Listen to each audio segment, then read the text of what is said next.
আসসালামু আলাইকুম প্রিয় দিন দরদি বন্ধুগণ। আমি আজও পর্যন্ত কোনো ভিডিও আপনাদেরকে শেয়ার করতে বেশি বলিনি, তবু এই ভিডিওটা বেশি শেয়ার করতে বলছি এই জন্য। এই যে স্ক্যানারটা দেখতে পাচ্ছেন, এই স্ক্যানারটি হলো খুব মূল্যবান স্ক্যানার। এই স্ক্যানারটি হলো মুসলিম পার্সোনাল ল বোর্ডের তরফ থেকে পার্লামেন্টের একটা বিল পাস করা হয়েছে, যে যাতে মুসলিম ওয়াকফ সম্পত্তি কোনো সরকার কোনোভাবে হস্তান্তর না করতে পারে। তো এই স্ক্যানারটা কীভাবে করবেন আমি দেখিয়ে দিচ্ছি। হ্যাঁ, তো প্রথমে চলে যাবেন আপনার মোবাইলের গুগল অপশানে। দেখুন, আমি গুগল অপশানে যাচ্ছি।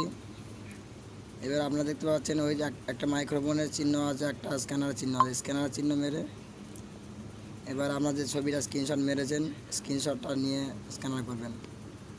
এই স্ক্রিনশটটা নিয়ে এই যে উপরের লিঙ্কটা দেওয়া আছে, লিঙ্কটাকে টাচ করুন। তারপর আপনাকে একটা সাইডে নিয়ে যাবে। দেখতে পাচ্ছেন এখানে একটা দেখতে